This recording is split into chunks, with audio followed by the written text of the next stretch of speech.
Hello viewers, വാവ കിച്ചണിലേക്ക് എല്ലാവർക്കും സ്വാഗതം. അപ്പം ഞാനിന്ന് വന്നിരിക്കുന്നത് കുമ്പളങ്ങയും മാങ്ങയും കൂടിയിട്ടുള്ള നല്ലൊരു ഒഴിച്ചേറിയുടെ റെസിപ്പി ആയിട്ടാണ് കേട്ടോ.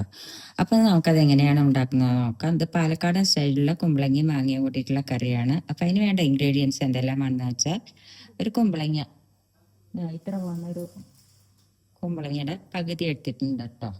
ഇതേമാതിരി ചെറുതാക്കി നോക്കി എടുത്തിട്ടുണ്ട്. പിന്നെ തുവരപ്പരിപ്പ് ഒരു 2 കൈപ്പിടി എടുത്തിട്ടുണ്ട്.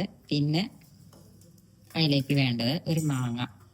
ഒരു മാങ്ങ നമ്മൾ പുളിയുടെ അനുസരിച്ചിട്ട് വേണം നമ്മൾ ചേർക്കാനായിട്ട്. പിന്നെ ഉപ്പ് വേണം, മുളക് പൊടി നമ്മുടെ എരിവിൻ്റെ അനുസരിച്ച്, മഞ്ഞൾപ്പൊടി വേണം. പിന്നെ അരയ്ക്കാനായിട്ട്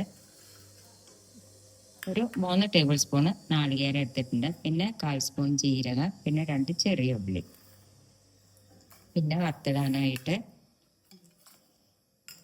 കടുക്, പിന്നെ ഒരു വറ്റൽമുളക്, പിന്നെ കരിവേപ്പിൻ്റെ ഇല, ഉലുവ. ഇത്ര സാധനമാണ് നമ്മുടെ ഈ കുമ്പളങ്ങയും മാങ്ങയും കൂടിയിട്ടുള്ള കറി ഉണ്ടാക്കാനായിട്ട് വേണ്ടത്. അപ്പം നമുക്കത് എങ്ങനെയാണ് ഉണ്ടാക്കുന്നതെന്ന് നോക്കാം. അതിനായിട്ട് ഒരു കുക്കർ അടുപ്പത്ത് വെച്ചു, സ്റ്റവ് കത്തിച്ചു. അതിലേക്ക് ഒരു ഗ്ലാസ് വെള്ളം ഒഴിച്ചു കൊടുക്കാം. 1.5 ഗ്ലാസ് വെള്ളം ഒഴിച്ചു കൊടുക്കും. അതിലേക്ക് നമുക്ക് ഈ തുവരപ്പരിപ്പ് ഇട്ട് കൊടുക്കാം. അപ്പോൾ തുവരപ്പരിപ്പ് കുറച്ച് നേരത്തെ വെള്ളത്തിലിട്ട് വെച്ചാണെങ്കിൽ നമുക്ക് തുവരപ്പരിപ്പും കുമ്പളയും കൂടി ഒന്നിച്ചിട്ട് വേവിച്ചെടുക്കാം കേട്ടോ. ഇതിലേക്ക് കുറച്ച് വെളിച്ചെണ്ണ ഒഴിച്ചു കൊടുക്കാം. ഇനി ഇതൊന്ന് വേവട്ടെ, ഒരു 2 വിസിൽ വരട്ടെ.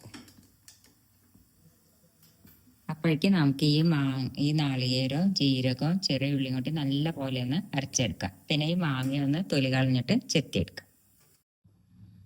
അപ്പോൾ നമുക്ക് പരിപ്പ് വെന്തോന്നൊന്ന് നോക്കാം.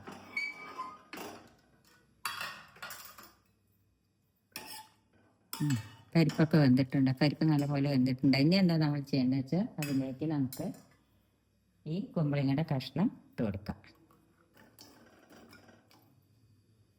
പിന്നെ ഈ മാങ്ങയും ഇട്ട് കൊടുക്കാം. ഇത് ഞാൻ 3 മാങ്ങയാണ് ഇട്ട് എടുത്തത്. ഇത് പുളിയുടെ അനുസരിച്ചിട്ട് നിങ്ങൾ ചേർക്കണം. ഞാനൊരു മാങ്ങ ചേർത്തിട്ടുണ്ട്, എനിക്ക് കുറച്ച് പുളി വേണം, അതുകൊണ്ട് ഞാൻ ഒരു മാങ്ങ ചേർത്തിട്ടുണ്ട്.